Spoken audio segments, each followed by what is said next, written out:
இன்னும் அடுத்த படம் ரிலீஸ் ஆக போகுது, ஜனவரியில் ஆக போகுது. அது எப்படி ஓடுதுன்னு பார்க்கணும். இவ்வளோலாம் இருக்குது. படம் முக்கியமா இல்ல வந்து இது முக்கியமா? அவர்தான் அது கடைசி படம்னு சொல்லிட்டாரு. I am not pudding a word into my mouth or his mouth. என்னன்னு அவர் சொல்றதை வச்சுதான் நான் சொல்றேன். படம்லாம் ஊத்திக்கிச்சின்னு சொல்லிட்டு இருக்கும்போது ரெட் ஜெயண்ட் வந்து கை தூக்கி விடுறாங்க, படம்லாம் நல்லா ஓடுது, அதனால ரைட்டு எதுக்கு அப்படின்னு நினைச்சாரோ என்னவோ. அதான் அண்ணனை கேட்டா தெரியும். ஒரு இப்ப பாருங்க, இந்த தம்பி இப்ப சாமல் சினிமாவிலேயே நடிச்சுட்டு போயிட்டு இருந்தாங்க. விடுங்கண்ணே, 26க்கு அப்புறம் அவரை வச்சு 2 படம் எனக்கு ரெட் ஜெயண்ட்ல. இல்ல உங்களை நம்பி வந்த கமலஹாசனை கட்டி விட்டீங்களே. கமல் படம் எடுத்தாருன்னா அது ஃபைனான்ஸ் பண்றதுக்கு நாங்க ரெடியா இருக்கோம். நானே ரெடியா இருப்பேன். அவர் படத்துக்கு ஃபைனான்ஸ் பண்ற அவர். இவங்க ஒரு பக்கம், இன்னொரு பக்கம் அதிமுக பாஜக 2 பேரும் சேர்ந்து தான் இன்னைக்கு தாவேகாவை அப்படி பலூன் மாதிரி ஊதி வச்சுக்கிறாங்க. திடீர்னு வந்து முருகைய முப்பாட்டேன் அப்படின்னு அவங்க கையில வேலை இருக்கு, அவெல்லாம் ஒரு சாமியா அப்படின்னு பெரியார தூக்கி பிடிச்சு பேசினாரு. அப்புறம் பெரியாரெல்லாம் ஒரு இதுவா அப்படின்னு கேட்டாரு. இன்னைக்கு ஒண்ணு பேசுவார், நாளைக்கு ஒண்ணு பேசுவார் தான். அண்ணன் சொன்ன மாதிரி தான். திடீர்னு போன மாசம் வந்து ஊழல் அப்படின்னு சொல்லுவாங்க, இந்த மாசம் இல்லைன்னு சொல்லுவாங்க. ஆனா திருமாவளவனே வந்து சொல்றாரு இந்த மாதிரி 2026 டிஎம்கே வெஸ் டிவிகே தான் அப்படின்னு சொல்லி உங்க கூட்டணி கட்சி தலைவரே சொல்றாரு. அதை ஒத்துக்கிறாரே. திருமாவளவன் சொன்னா உண்மையாயிடுமா, அல்லது எங்க முதலமைச்சரே சொன்னாலும் இந்த சமாச்சாரத்துல உண்மையாயிடுமா? அவர் சொல்ற மாதிரி தேர்தலை சந்திச்சு அந்த தேர்தலில் எத்தனை சதவீதம் ஓட்டு, எத்தனை தொகுதிகளில் ஜெயிக்கிறாங்கிறத வச்சு தான் அவங்கள கணக்கு பண்ண இயலுமே தவிர, அந்த தம்பியோட அதான் அந்த அரசியல் முதுமை இல்லாத காரணத்தினால தான் எங்களுக்கும் திமுகவுக்கும் தான் போட்டி. 2026 நாங்கள் தான் ஆட்சி அமைப்போம், இப்பயே நீங்கள் எழுதி வச்சுக்கோங்க அப்படிங்கிறதெல்லாம் வந்து எவ்வளவு பெரிய ஒரு இது. உங்களுக்கு முட்டாள்தனமா தெரியலையாடா? நீங்களும் ஒரு ஆங்கர் தானே, இது உங்களுக்கு நல்லதா தெரியுதா? இதுல நான் கருத்து சொல்ல எதுவும் இல்லை. கருத்து சொல்றதுக்கு அப்படி சொல்லாதீங்க. ஏன்னு கேட்டீங்கன்னா, ஒரு அரசியல் கட்சி தொடங்கி 2 ஆண்டு காலம் ஆகுது. அவர் இதுவரை எந்த அரசியல் கட்சியிலும் இல்லாத ஒருத்தர் புதிதாகத்தான் திரைத்துறையிலிருந்து வந்து கட்சி ஆரம்பிச்சிருக்காரு. ஏமா சிரஞ்சீவி எவ்வளோ பெரிய ஒரு தெலுங்குல பயங்கரமான ஆக்டர் சிரஞ்சீவி. அவருமே கட்சி ஆரம்பிச்சு 50 தொகுதிகளில் தான் 52 தொகுதியை தான் ஜெயிச்சாரு. சரி, அவர் தான் அவருடைய தம்பி இப்போ வந்து ஒரு கட்சி ஆரம்பிச்சார், பவன் கல்யாண். அவர் எத்தனை தொகுதியில ஜெயிக்க முடிஞ்சிச்சு? இப்போ அவர் இப்போ கூட சந்திரபாபு நாயுடு கூப்பிட்டு துணை முதலமைச்சர் கொடுத்துருக்காரு. அதனால எடுத்தோம் கவிழ்த்தோம்னு பேசுறவங்களுக்கு அண்ணன் சொல்றதுல ஒரு விஷயத்த நான் ஒத்துக்க மாட்டேன். திரைத்துறையிலிருந்து வந்து கட்சி ஆரம்பிச்சாரு. திரைத்துறையிலிருந்து வந்து இல்ல, திரைத்துறையில இருந்து கொண்டே கட்சி ஆரம்பிச்சிருக்காரு. அவர் எங்க அங்கேருந்து வந்துட்டாரு. உண்மை அங்கதான் இருக்கு. உண்மை அங்கதாங்க. அப்புறம் நீங்க வந்து அங்கேருந்து வந்து அப்படின்றீங்க. இன்னும் அடுத்த படம் ரிலீஸ் ஆக போகுது, ஜனவரியில் ஆக போகுது. அது எப்படி ஓடுதுன்னு பார்க்கணும். இவ்வளவுலாம் இருக்குது. படம் முக்கியமா இல்ல வந்து இது முக்கியமா? அவர்தான் அது கடைசி படம்னு சொல்லிட்டாரு. யார் சொன்னா? என்னங்க கடைசி தேர்தல்னு கூட நிறைய பேர் சொல்லிக்கிறாங்க. அண்ணனுக்கு ரொம்ப தெரியும், சொல்லிக்க வேண்டியதுதான். அந்த படம் ஓடுனா தான் கடைசி படம்னு சொல்லுவாரு. அந்த படம் ஓடலைன்னு வச்சுக்கோ, ரசிகர்லாம் பாபா படம் எடுக்கும்போது அடையப்பா என்ன பில்டப் தெரியுமா? அந்த கார்கள்லாம் வரிசையா நிப்பாட்டி ஒவ்வொரு கார்லையும் இறங்கி இருக்கும்போது ரொம்ப பெரிய பந்தா பண்ணிட்டு தான் வந்தாரு. சரியா? அந்த இப்படி இந்த முத்திரையை கொடுத்ததே அந்த படம் தான். ஞாபகம் இருக்குதா? பாபா படம் தான். அந்த பாபாவை என்னன்னாரு, புட்டுக்கிட்ட பின்னாடி எவனுமே அந்த பக்கமே தலை வச்சு படுக்கல. அதுக்கப்புறம் ஒரு படம் நடிச்சாரு, கொஞ்சம் ஊத்திக்கிச்சு. ஆனா அதே இதுல கொஞ்சம் பூத்துக்குச்சு. அதுக்கப்புறம் பிடிச்சிக்கிச்சு ஆட்டா. கடைசியில ரெட் ஜெயண்ட் வந்து தான் தூக்கி நிக்கிறது. உண்மைதான். அதனாலதான் அவர் வந்து அரசியலுக்கு வரமாட்டேன்னு போயிட்டாரோ. இவங்களே நல்ல படம் எடுக்கிறாங்க, நிறைய பணம் கொடுக்குறாங்கன்னு. அரசியலை விட சினிமாவே அதிக லாபம் வருதுன்னு போயிருக்காங்க. அதாவது அண்ணன் தான் சொல்றாரு, I am not pudding a word into my mouth or his mouth. என்னன்னு அவர் சொல்றதை வச்சுதான் நான் சொல்றேன். படம்லாம் ஊத்திக்கிச்சின்னு சொல்லிட்டு இருக்கும்போது ரெட் ஜெயண்ட் வந்து கை தூக்கி விடுறாங்க, படம்லாம் நல்லா ஓடுது, அதனால ரைட்டு எதுக்கு அப்படின்னு நினைச்சாரோ என்னவோ. அதான் அண்ணனை கேட்டா தெரியும். இப்ப பாருங்க, இந்த தம்பி இப்ப சாமல் சினிமாவிலேயே நடிச்சுட்டு போயிட்டு இருந்தா. விடுங்கண்ணே, 26க்கு அப்புறம் அவரை வச்சு 2 படம் எனக்கு ரெட் ஜெயண்ட்ல எடுக்க மாட்டீங்களா? ரெட் ஜெயண்ட் நாங்க அவரை வச்சு எடுக்கிறதுக்கு சன் டிவி குழுமம் இருக்கு, அதை எடுக்கும். இப்ப அவர் படமே அப்ப சன் பிக்சர்ஸ் எடுப்பாங்க, விஜய் வச்சு. சன் பிக்சர்ஸ் தான் எடுப்பாங்க. Right, okay. அப்ப இதுக்கு வந்து ரஜினிக்கு வந்து ரெட் ஜெயண்ட், விஜய்க்கு வந்து சன் பிக்சர்ஸ். சில உங்களை நம்பி வந்த கமலஹாசனை கட்டி விட்டீங்களே. கமல் படம் எடுத்தாருன்னா அது ஃபைனான்ஸ் பண்றதுக்கு நாங்க ரெடியா இருக்கோம். நானே ரெடியா இருப்பேன். அவர் படத்துக்கு ஃபைனான்ஸ் பண்ற அவர் எப்பவுமே என்ன பண்ணுவாரு, அடுத்தவங்க வச்சு படம் எடுக்கும்போது சீரியஸா எடுப்பாரு, தான் எடுக்கும்போது காமெடியா எடுப்பாரு. அப்படிதானே? ஆனா விக்ரம் மட்டும் அவரு கொஞ்சம் ஜெயிச்சிட்டாரு விக்ரம்ல அப்படின்னு நீங்க சொல்றீங்க. அந்த படம் எடுத்தவங்களுக்கு கேட்டா தானே தெரியும். அவங்க இன்கம் டாக்ஸ் ஃபைல் பண்ணும்போது அதுல என்ன காமிக்கிறாங்கன்னு பார்த்தா தானே தெரியும். நாமளா சொல்லிட்டு இருக்கோம் ஜெயிஸ்டாரு அப்படின்னு. தடைகளை தாண்டி அப்படின்னாங்க. யார் போட்டாங்க அந்த படத்துக்கு தடை? போஸ்டர் ஓட்டுறாங்க 2வது நாள் தடைகளை தாண்டின்னு. எத்தனை நாள் ஓடிச்சு அந்த படம்? OTT-லயே ஓட மாட்டேங்குது சார். எவ்வளவு நாள் ஆச்சு அந்த படம் ரிலீஸ் ஆகி? அப்போ ஒட்ட போஸ்டர் கூட ஞாபகத்துல வச்சு கமலை நீங்க இந்த அளவுக்கு திட்டுறீங்கன்னா, நீங்க அது மாதிரி ஒட்டினதால நான் கேக்குறேன். ஒரு படம் ஃபெயிலியர் ஆனாலும் ரொம்ப நாளைக்கு பேசுவாங்க, அது சக்சஸ் ஆனாலும் ரொம்ப நாள் பேசுவாங்க. பேசுவீங்க சார். ஆதவ் அர்ஜுனா சொல்லியிருக்காரு, இந்த கரூர் சூழ்ச்சியை வச்சு டிவிகேவை அழிக்க பாக்குறாங்க அப்படின்னு சொல்றாரு. நாங்க எதுக்குமா அழிக்க பாக்குறோம்? நாங்க என்ன இது என்ன சொன்னோமா, நராசுரனா இல்ல ராவணனா? நாங்க அதை அழிக்கிறதுக்கு நாங்க அழிக்க வேண்டாம். அப்படியே தொடர்ந்து விஜய் விமர்சனம் பண்ணிட்டே இருக்கீங்க. 26 தேர்தல்ல இவர் படமும் ரிலீஸ் ஆகட்டும், 26 தேர்தலும் வரட்டும். இந்த தேர்தல்ல அவரு சார் சொன்ன மாதிரி ஓரளவுக்கு வாக்குகளை வாங்கி வந்தாருன்னா அரசியல்ல நிப்பாரு. இல்லையா இந்த ஆதவ் அர்ஜுன் தான் நாளைக்கு தலைவராக இருப்பாரு, விஜய் திரைப்படத்தில் நடிக்க போயிடுவாரு. அதுக்கு தான் ஆதவ் அர்ஜுன் இப்ப பிளான் பண்ணிட்டு இருக்காரு. சரியா? இல்ல அதாவது திமுக தாவேகாவை அழிக்க பார்க்குது அப்படின்னு சொன்னா அதை நான் ஒத்துக்க மாட்டேன். ஏன்னு கேட்டீங்கன்னா, தேவையில்லாம இவங்களா சேர்ந்து லைஃப் கொத்து போட்டாங்க. இவங்க ஒரு பக்கம், இன்னொரு பக்கம் அதிமுக பாஜக 2 பேரும் சேர்ந்து தான் இன்னைக்கு தாவேகாவை அப்படி பலூன் மாதிரி ஊதி வச்சுக்கிறாங்க. தேவையில்லாம அதைத்தான் நான் சொல்றேன். ஆரம்பத்துல சரியா ஹேண்டில் பண்ணாங்க. அப்படியே ஒண்ணுமே சம்பந்தம் இல்லாம மாதிரி என்ன ரிலீஃப் ஒர்க் பண்ணணுமோ அதை பண்ணணும். பாதிக்கப்பட்டவர்களுக்கு என்ன இழப்பீடு கொடுக்கணும், அவங்களுக்கு என்ன மருத்துவ வசதி பண்ணணும், அந்த காயமடைந்தவர்களுக்கு இதெல்லாம் கரெக்டா பண்ணாங்க. முதலமைச்சர் போறாரு, டெப்டி சிஎம் போறாரு, எல்லாம் கரெக்டா பண்ணிட்டு இருந்தாங்க. ஆனால் சட்டசபையில அதுக்கப்புறம் பேசுறது, இந்த அந்த இல்ல இதெல்லாம் பண்ணிதான் இந்த பக்கம் பாஜக அதிமுக 2 பேரும் சேர்ந்து நாங்க இருக்கோம் உங்களுக்கு உதவி பண்றதுக்கு, நாங்க இருக்கோம் உங்களுக்காக, அப்படி இப்படின்னு சொல்லி அவங்க மேல எதுவுமே கிடையாது. பாருங்க, ஒரு எதிர்கட்சி இந்த மாதிரி ஒரு சந்தர்ப்பத்துல ஆளுங்கட்சியை தாக்கி பேசணும்னா பேசிட்டு போங்க. ஆனா அதுக்காக அப்படியே ஸ்ட்ராங்கான ஆளுங்கள்லாம் வருவாங்க அப்படின்னு நம்பியோ என்னவோ தெரியல, அவங்களுக்கு அவ்வளோ ஆதரவை கொடுத்து அவங்க ஒரு பக்கம் தூக்கி வச்சுக்கின்னு, இவங்க சட்டசபையிலே பேசி இன்னொரு பக்கம் தூக்கி வச்சுக்கின்னு, இப்ப பாத்தீங்களா நாங்க தான் எல்லாரும் அவங்க என்னடா எனக்கு சப்போர்ட் பண்ணிட்டு இருக்கிறாங்க, இவங்க எங்களை தான் டார்கெட் பண்ணிட்டு இருக்கிறாங்க, நாங்க தான் அடுத்தது. பாருங்க, எலெக்ஷன் என்னைக்கு வச்சாலும் சரி அதுக்கு அடுத்த நாள்ல இருந்து நான் தான் சிஎம் அப்படின்ற நிலைமைக்கு இருக்காங்கன்னா இவங்க தான் காரணம் நினைச்சிட்டு இருக்காங்க.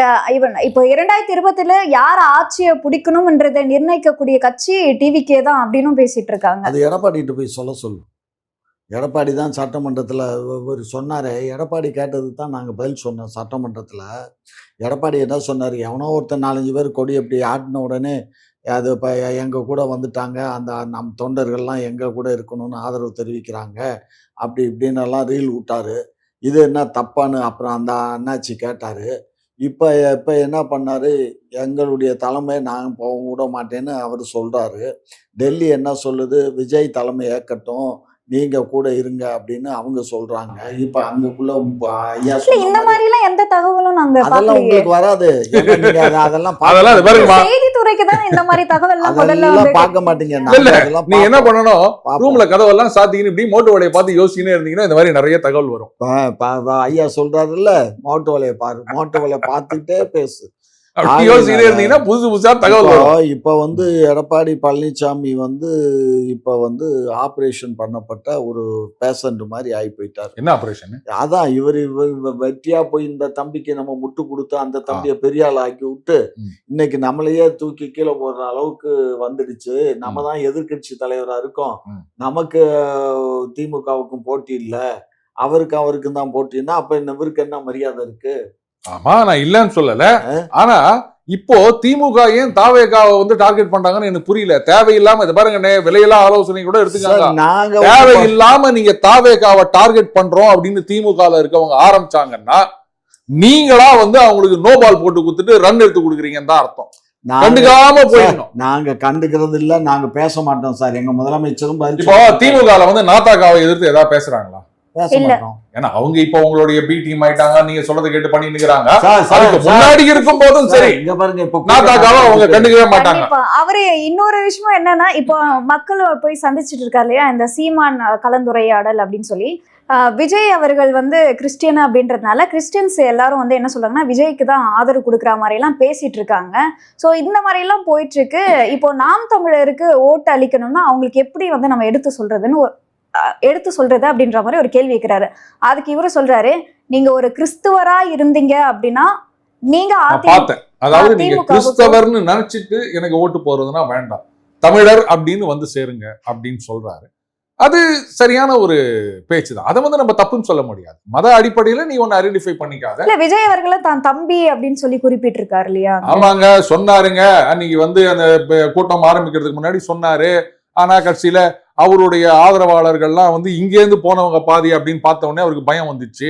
ஐயோ, கட்சியில நம்ம ஓட் பேங்கே காலி ஆயிரும் போல இருக்குதே அப்படின்னு சொல்லிட்டு சாயங்காலம் டகாலம் இப்படி மாறிட்டாரு. ஏங்க நான் கேட்கிறேன், சீமான் அவர்கள் என்னைக்கு வந்து கன்சிஸ்டன்டா இருந்திருக்காரு? திடீர்னு வந்து முருகைய முப்பாட்டேன் அப்படின்னு அவங்க கையில வேலை இருக்கு, அவெல்லாம் ஒரு சாமியா அப்படின்னு பெரியார தூக்கி பிடிச்சு பேசினாரு. அப்புறம் பெரியார் எல்லாம் ஒரு இதுவா அப்படின்னு கேட்டாரு. இன்னைக்கு ஒண்ணு பேசுவார், நாளைக்கு ஒண்ணு பேசுவார் தான். அண்ணன் சொன்ன மாதிரி தான். திடீர்னு போன மாசம் வந்து ஊழல் அப்படின்னு சொல்லுவாங்க, இந்த மாசம் இல்லைன்னு சொல்லுவாங்க. அது அவங்க ஒரு அளவுல செஞ்சாங்கன்னு இவர் எல்லா இடத்துலயும் பண்ணி இருக்கிறாரு. எல்லாருமே அரசியல் கட்சி எல்லாமே வந்து ஒரு கேம் வந்து பிளே பண்ணிட்டு இருக்காங்க. அதுல வந்து நாம் தமிழர் உள்ளவே வரமாட்டேங்கிற மாதிரி ஒரு பார்வை இருக்கே. அவங்க தனி கேம் ஆடி நிக்கிறாங்க. ஏன்னா ஜெயிக்கணும், ஆட்சியை பிடிக்கணும் அப்படின்ற எந்த லட்சியமும் இல்லாத ஒரு கட்சி எது அப்படின்னா அது நாம் தமிழர்.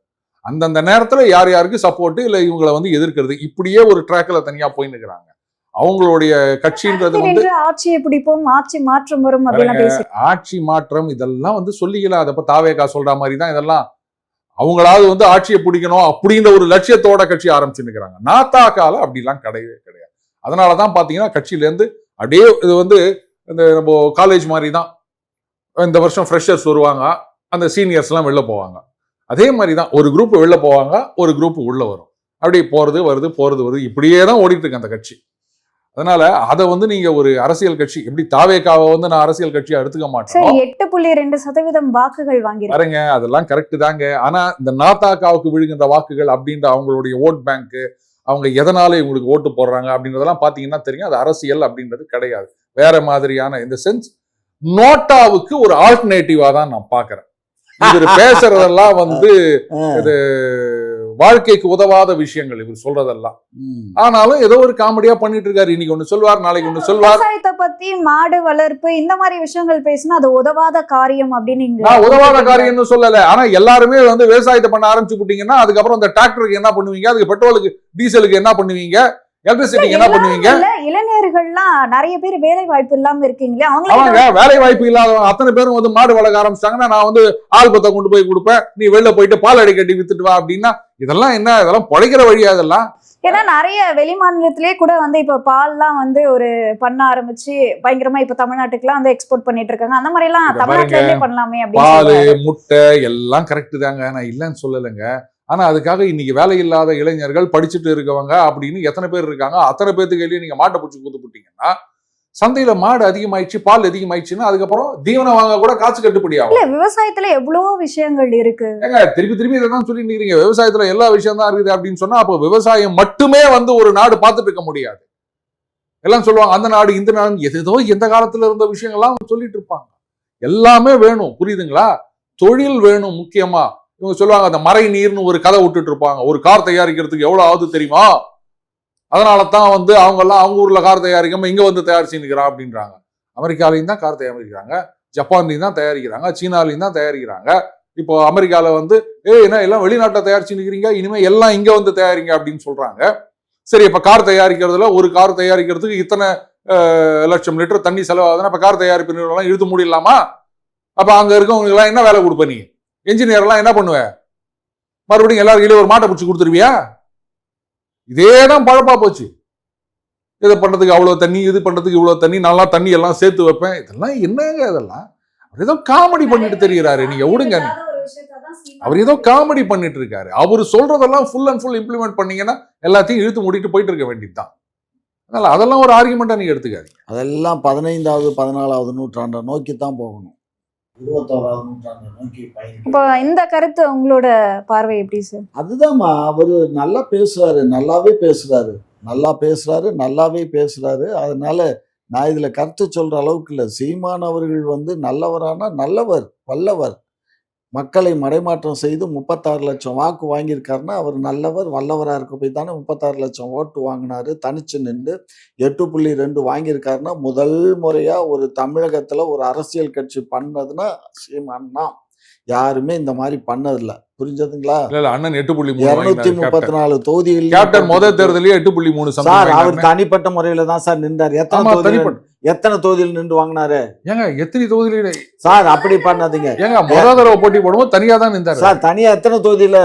234 நிக்கல. சரி, எத்தனை நின்றாரு? அவரு நின்ற தொகுதியில மட்டும்தான் அவர் அந்த 10.2% இல்ல ஒட்டு மொத்தமா அந்த கட்சி 8.something% வாங்கிச்சு முதல் தேர்தல்ல. அதுக்கப்புறம் கூட்டணி சேரும் போதுதான் 7.something மாறிடுச்சு. தனியா நிற்கும் போது இல்ல அது வந்து அந்த மக்கள் நல கூட்டணியில போச்சுன்னு வச்சுக்காங்க. அப்புறம் அவர் முதல் தேர்தலையே அதை சாதிச்சு காட்டினாரு கேப்டன். சரி சார், கேப்டன் வாங்கினார் சார், இல்லைன்னு சொல்லல. இப்ப இவரு எப்படியோ போராடி இவரு 8.2% வந்திருக்காரு. அவருக்குன்னு ஒரு ஓட் பேங்கிங் இருக்க போய் தானே 36 லட்சம் பேர் வாக்களிச்சிருக்காங்க. அதை மறுக்க இயலாது இல்ல. நான் அதை இல்லைன்னு சொல்லல. ஆனா அதுக்காகவே வந்து அவர் பேசுறதெல்லாம் சரி. அதை நான் ஒத்துக்கணும். இப்ப அவர் மாடு மேய்க்கணுங்கிறத நான் ஆரம்பத்துல இருந்தே அதை எதுக்குறேன். அதே மாதிரி இவர் என்ன பண்ண, மலையில காக்குறோம், மண்ணை காக்குறோம். மண்ணை காரு, மலையில காரு. வீடு கட்டணும்னா மணல் இல்லாம வீடை கட்ட முடியுமா? சரி, மண்ணை வீடு கட்டுறதுக்கே இங்க இருந்து தான் போகுதுன்னு சொல்றாங்க. அதெல்லாம் போகுதுன்னு சொல்லிக்கிட்டே இருங்க. ஏன் புடிச்சு நிப்பாட்ட வேண்டியது தானே? அதுக்கு மேல நிப்பாட்ட வேண்டியது யாரு? நீங்களும் போய் நிப்பாட்டுங்க.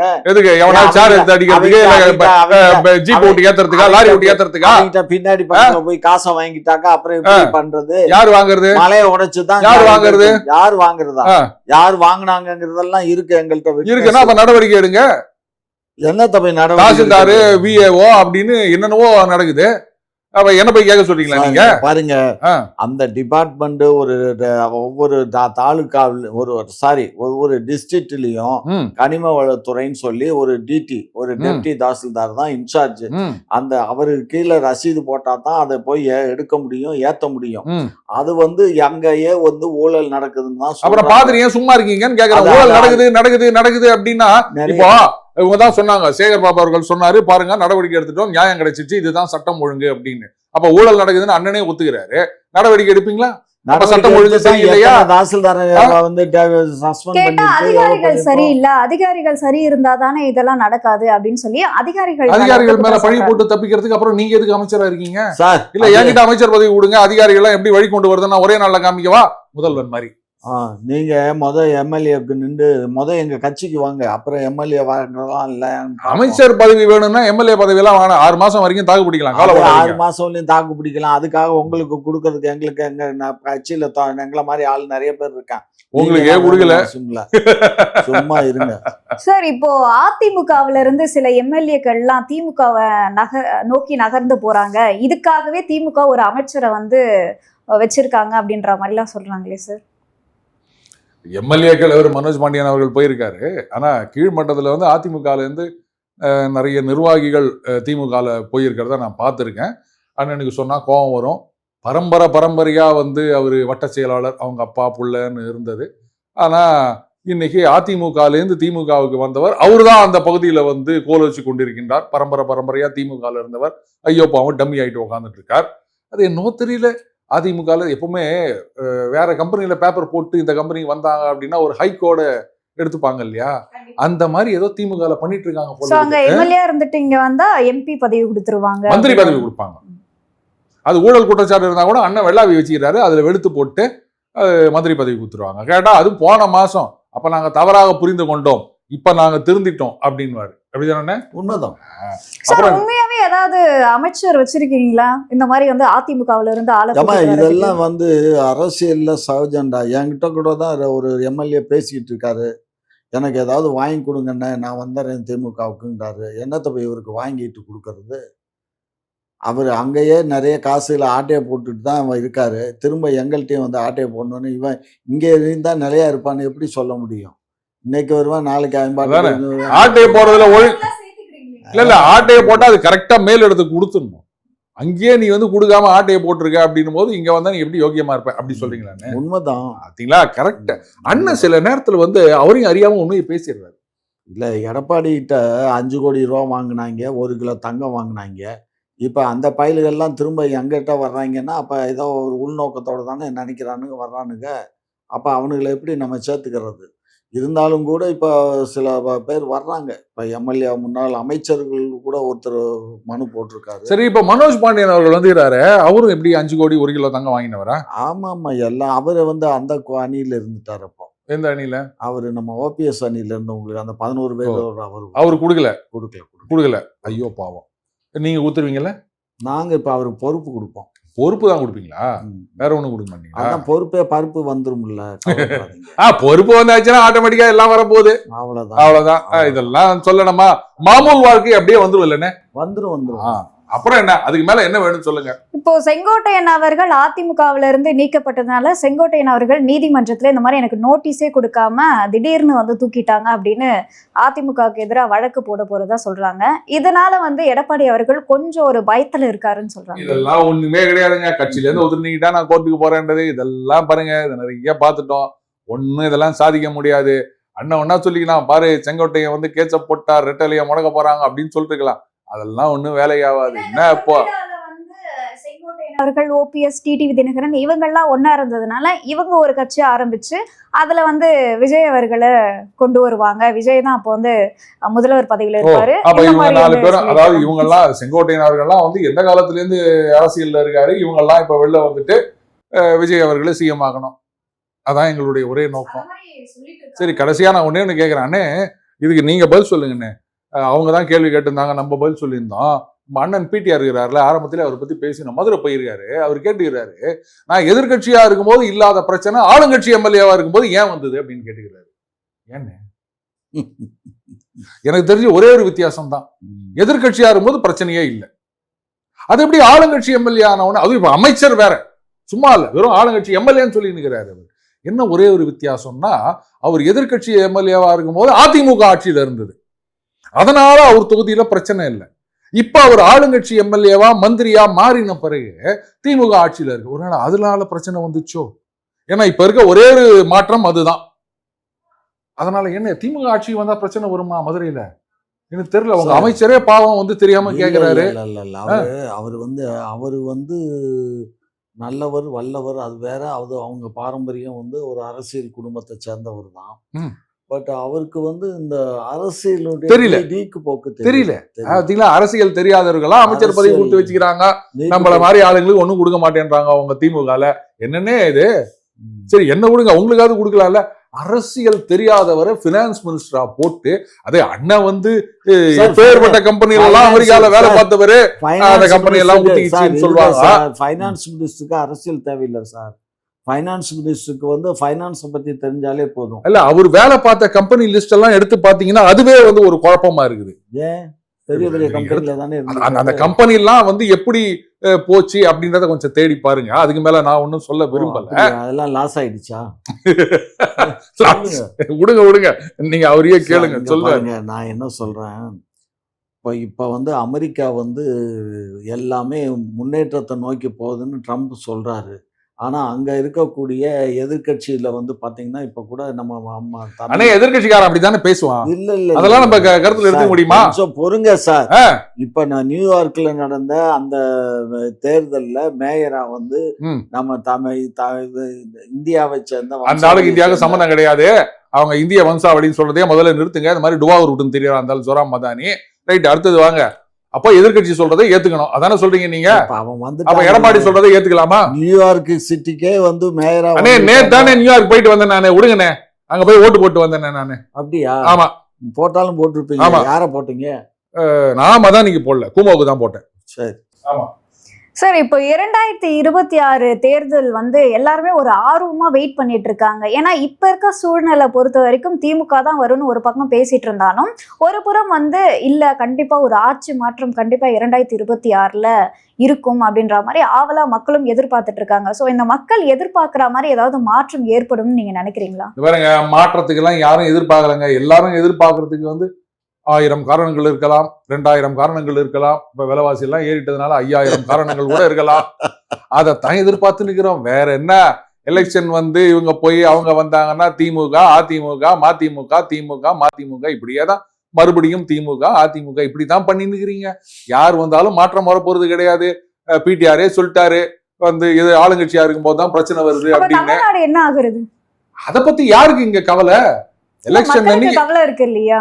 மக்களுக்கு கவலை இருக்குது அப்படின்னு சொன்னா இப்ப என்ன, இவங்க வந்தா மட்டும் அவங்க அப்படியே எல்லாத்தையும் மாத்திர போறாங்க அப்படின்னு நம்பிக்கைனா போடுறாங்க.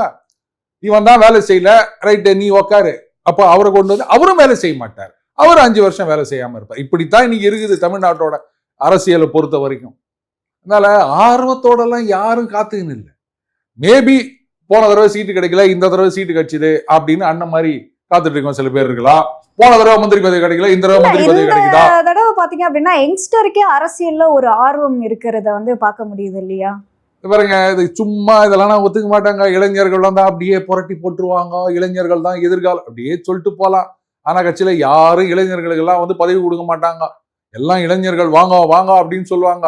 ஆனா பாத்தீங்கன்னா 4 கட்சியில 3 கட்சியில எக்ஸ்பீரியன்ஸ் இருக்க ஆளை தான் கொண்டு போய் பதவியில போடுவாங்க. தாவேகா இளைஞர்கள் தான் எங்க பின்னாடி இருக்காங்க. சின்ன பசங்க, இளைஞர்கள் கூட சொல்ல முடியாது. என்னன்னு அவங்களுக்கு பாவம் ஓட்டு போடுற வயசு வந்துதான் கூட தெரியல. நாளைக்கு ஹோம்ஒர்க் பண்ணலன்னா என்ன பண்றது அப்படின்ற கவலை வேற இருக்கும் அந்த பசங்களுக்கு. அவங்களே வந்து பதவியில யார உட்கார வச்சுக்கிறாங்க? முதல்ல பாத்தீங்கன்னா ஒரு இளைஞர்களுக்கு அதான் மிகவும் இளைஞர் அவரு, அவங்கள கொண்டு வந்து முதன்மையா உட்கார வச்சு புட்டு அப்புறம் நீங்க வந்து இளைஞர்கள் ஆர்வம் எல்லாம் கரெக்டு தாங்க. ஆர்வ கோளாறு தம்பி, ஓட்டு போடுறதோட நிறுத்திக்கோ. நீ அதுக்கு மேல எதுவும் எதிர்பார்க்க கூடாது. நாங்க வந்து எல்லாம் பெரியவங்களா தான் வச்சுப்போம். இதுதான் எல்லா கட்சியிலும் நடக்குது. அதனால சும்மா இளைஞர்கள் தான் எதிர்காலம் அப்படின்லாம் வந்து கொம்பு சுத்திட்டு இருக்காதீங்க. எங்க கூட வந்து இளைஞர்கள் சப்போர்ட் தான் முழுக்க அப்படின்னு சொல்லி பெண்களுக்கு முன்னுரிமை அப்படிலாம் அவ்வளவுதாங்க. எல்லாம் சொல்ல வேண்டியதுதாங்க. இப்ப நம்ம விவசாயிகள் மத்தியில போகும்போது நானும் ஒரு விவசாயின்னு சொல்ல வேண்டியதுதான். அரசு ஊழியர்கிட்ட போகும்போது நானும் ஒரு கம்யூனிஸ்ட்னு சொல்ல வேண்டியதுதான். நீங்க என்ன முறைகிறீங்க? இல்ல உங்க தலைவரை சொல்ல, நான் பொதுவா சொல்றேன். நான் சொன்னீங்க, நீங்க போட்டுக்க டி-ஷர்ட்டே கம்யூனிஸ்டா. நான் ஒரு காலத்துல கம்யூனிஸ்டா இருந்தவன் தான். அப்புறம் தான் வந்து புத்தி தெரிஞ்சு இந்த பக்கம் வந்துக்கிறேன் அப்படின்னு வச்சுக்கோங்களேன். வந்து அது மாதிரி சொல்ல வேண்டியதான். சினிமாக்காரங்க போகும்போது நானும் ஒரு நடிகர், நானும் ஒரு டைரக்டர் அப்படின்னு சொல்லிக்க வேண்டியதான். நான் சொல்லலாம், நான் எல்லாம் பண்ணிக்கிறேன். அந்த மாதிரிதான் இளைஞர்கள் எங்களுக்கு அப்படின்னு சொல்லுவாங்க. எங்க இருமா, என்ன படம் எடுத்தாரு, என்ன படத்துல நடிச்சான்னு அதை கேளுமா. ரொம்ப அதெல்லாம் நான் தனியா சொல்றேன். நான் ஷார்ட் ஃபிலிம் எடுக்கிறேன், ஷார்ட் ஃபிலிம் டைரக்ட் பண்ணிக்கிறேன்.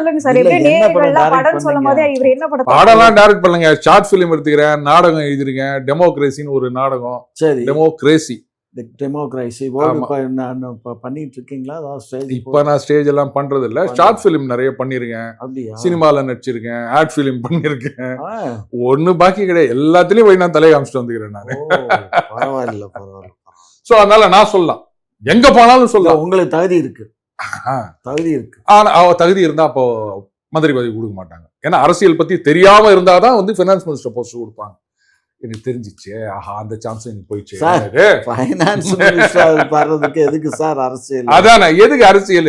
தகுதியே வேணாம். இல்ல இது வரைக்கும் வந்த பினான்ஸ் மினிஸ்டர்லாம் வந்து அப்படிதான் வச்சுக்கிறாங்களா, இல்ல இப்ப இருக்க பினான்ஸ் மினிஸ்டர்லாம் வந்து அப்படிதான் பார்த்து போட்டுக்கிறாங்களா? அதெல்லாம் தேவையே இல்லைங்க. அரசியலுக்கு வரதுக்கு ஏதாவது தகுதி தேர்வுன்னு இருக்குதா? இல்ல. அந்த டெமோக்ரஸில ஒரு டயலாக் வரும். அதுல போயிட்டு அந்த சிஎம் போய் கேட்பாங்க, நீங்க என்ன படிச்சுக்கிறீங்க அப்படின்னு. அவர் சொல்லுவாரு, ஏய் அரசியல்வாதி யாரத்துக்கு என்னடா தகுதி வேணும்? கை நாட்டு வைக்கணும், அது போதும். இதுக்கு மேல நீ ஏன்டா என் டிகிரி கேட்டு இருப்ப அப்படின்னு சிஎம். அந்த மாதிரி அது போதாதா? இது வரைக்கும் இந்த பினான்ஸ் மினிஸ்டர் அப்படிதான் பண்ணாங்களா? சொல்ல போனா நம்ம கர்ம வீரர் காமராஜர் ஐயா அவர் என்ன வந்து பிஹெச்டி பினான்ஸ் எல்லாம் படிச்சுட்டு தான் வந்து சிஎம் ஆனாரா? அவருடைய ஆட்சி காலம் தான் பொற்காலம்னு சொல்லுவாங்க. இப்போ வரைக்கும் அவரோட ஆட்சியை பத்தி தான் பேசிட்டு இருக்காங்க. அவர் ஆட்சியை பத்தி தான் சொல்ல முடியுது, வேற யார் ஆட்சியை பத்தியும் சொல்லுவாங்க. அண்ணனே வந்து காமராஜர் ஆட்சின்னு தான் சொல்லி நிற்கிறாருன்னா பாத்துக்கங்களேன். எப்ப சார் திமுகவுடைய ஆட்சியை காட்ட போறீங்க? எங்க ஆட்சி தான் நடக்குது. இல்ல காமராஜர் ஆட்சி போல நாங்க பண்ணுவோம், அவரை மாதிரி சொல்லிக்கிற மாதிரி இருந்தா சொல்ல மாட்டோமா? ஏமா நீ வேற வெந்த புண்ணுல வேலை பாய்ச்சற? எப்ப வந்து திமுக ஆட்சி மாதிரி இருக்கணும் மற்ற கட்சிகள் சொல்றது. அன்னைக்கு 4 கோடி மக்கள் இருக்கும்போது 3.5 இருந்து 4 கோடி மக்கள் இருக்கும்போது அவர் முதலமைச்சர். இன்னைக்கு நாங்க 10 கோடி மக்களுக்கு முதலமைச்சர். அப்ப 10 கோடி எங்க இருக்குது, 4 கோடி எங்க இருக்குது? 4 கோடி இருக்கும்போது சேவைகள் செய்ய முடிஞ்சிச்சு. 10 கோடி இருக்கும்போது 10 கோடின்னா பிச்சு பிச்சுல செய்ய வேண்டியிருக்கு. அதான் விஷயம். கல்வியில ரொம்ப பின்தங்கி இருந்த தமிழ்நாடு அவர் வந்த ஒரு 10 வருஷத்திலே கிட்டத்தட்ட நிறைய அட இங்க பாருமா, அவர் கொண்டு வந்ததுக்கு அப்புறம் கருணாநிதி 5 கிலோமீட்டருக்கு ஒரு ஹை ஸ்கூலு, 1 கிலோமீட்டருக்கு ஒரு எலிமெண்டரி ஸ்கூலு அப்படின்னு ஏகப்பட்ட ஸ்கூல் ஆரம்பிச்சாச்சுமா. ஸ்கூல் எல்லாம் வந்து கலைஞர் காலத்துல வானளாவிய அதிகாரம் படைச்ச கலைஞர் அவ்வளோ பள்ளிக்கூடங்களை கட்டி வச்சுட்டாரு. காமராஜர் ஆரம்பத்துல பண்ணது காமராஜர், அதை மறுக்கவே இயலாது. ஆரம்பத்துல அவர் தான் விதை என்னமோ காமராஜர் போட்டது, மரம் என்னமோ கலைஞர் போட்டது, அறுவடை பண்றது என்னமோ எங்க அரசு. அவ்வளவுதான். சரி இல்ல அதெல்லாம் கரெக்டா சொன்னாரு. அறுவடை பண்றாங்கன்னு அதைத்தான் பண்ணினுங்கிறாங்க. ஆனா அறுவடை பண்ணியாச்சுன்னா மறுபடியும் விதைக்கணும். அதை யாரும் பண்ற மாதிரி தெரியல. எல்லாம் பிரைவேட் ஸ்கூல் தான் வந்து வளர்ந்து நிக்குது. இன்னைக்கு வந்து ஜனங்க எல்லாம் கவர்மெண்ட் ஸ்கூல்ல விட்டுட்டு பிரைவேட் ஸ்கூலுக்கு போறாங்கன்னா என்ன அர்த்தம்? அண்ணன் சீமான் சொல்லாரு, என் பசங்க தமிழ் படிக்க முடியலன்னு. ஏன் கவர்மெண்ட் ஸ்கூல்ல தமிழ் சேர்த்து படிச்சா வராதா? பிரைவேட் ஸ்கூல்ல தான் படிக்கணுமா? அவரே சொல்லிக்கிறார், என் பசங்களுக்கு தமிழ் எழுத படிக்க தெரியல, நாங்க வீட்டுல கத்து கொடுக்குறோம் அப்படின்னு. அந்த நிலைமையில இவங்க அரசு பள்ளிக்கூடத்தை வச்சுக்கிறாங்க. அறுவடை மட்டும் பண்ணுவாங்க. கரெக்ட், ரொம்ப சந்தோஷம், நல்லா அறுவடை பண்றீங்க சார். அறுக்க வளர்ந்துகிட்டே இருக்கும் சார். என்ன பேசுறீங்க? இது இந்த மாதிரி நம்ம அரைக்கிற மாதிரி அரைக்கீரை வளர்ந்துக்கிட்டே இருக்கும். அது மாதிரி தான் நாங்கள் பள்ளியை வந்து நல்ல முறையில் செழிப்பாக வளர நாங்கள் அதை கரெக்ட் பண்ணிகிட்டே வந்துகிட்டு இருக்கோம். நல்ல முறையில் இன்றைக்கு பள்ளி கல்வித்துறைக்குன்னு தனி அமைச்சர் இருக்காரு, அதுக்கப்புறம் ஹையர் எஜுகேஷனுக்கு தனி அமைச்சர் இருக்காரு. நல்ல முறையில். ஆனால் இதெல்லாம் ஐயா காமராஜர் காலத்தில் இல்லை. டெக்னிக் இந்த மாதிரி வந்து 1வது ஒரு அமைச்சர், 2வது ஒரு அமைச்சர் அப்படின்னு பிரிச்சு போடல. ஒரே அமைச்சர் தான் அவ்வளவு பண்ணாங்க. இன்னைக்கு இத்தனை அமைச்சர் இருந்து என்ன பண்ணாங்க? தமிழ்நாடு முழுவதுக்குமே ஒரு டிஓ தான் சார். அது தெரியுமா உங்களுக்கு? அதுக்கு என்ன பண்ண முடியும்? அன்னைக்கு சுந்தரம் அதுக்கு என்ன பண்ண முடியும்? ஒரே ஒருத்தர் இருந்துட்டு வந்து அந்த அளவுக்கு பண்ணும்போது இன்னைக்கு எத்தனை பேர் இருக்கும்போது பண்ண முடியலன்னா, ஏங்க ஒரு ஆள் உட்காந்துன்னு 10 முறுக்கு சுடுறாரு அப்படின் போது 10 ஆள் இருந்தா 100 முறுக்கு சுடணுமா வேணாமா? சும்மா உட்காந்தீங்கன்னு ஒரு ஆள் 10 முறுக்கு சுட்டுட்டு அன்னைக்கு எத்தனை பேர் இருந்தாங்க தெரியுமா? நாங்க இன்னைக்கு 10 பேர் சேர்ந்து நாங்க 8 முறுக்கு தான் சுடுவோம் அப்படின்னா இதெல்லாம் ஒரு பேச்சா? ஏங்க என்ன போற போக்குல எங்களை அப்படியே குத்திட்டு இருக்கீங்க. தார்க்கம்பு வச்சு போற போக்குல உட்காந்துனே தான் குத்தி நிக்கிறேன். உங்களோட நேரத்தை ஒதுக்கி பல்வேறு கேள்விக்கு விளக்கம் அளிச்சிருக்கீங்க, அதற்கு நன்றி. நன்றி. குக்கு செய்தி நேயர்களுக்கு மிக்க நன்றி. கிட்டத்தட்ட 60,000 சப்ஸ்கிரைபர் தாண்டி போயிட்டு இருக்கும். இதே போல தொடர்ந்து உங்களுடைய ஆதரவை அளிக்கவும். அது மட்டும் இல்லாம லைக் பண்ணுங்க, ஷேர் பண்ணுங்க, சப்ஸ்கிரைப் பண்ணுங்க.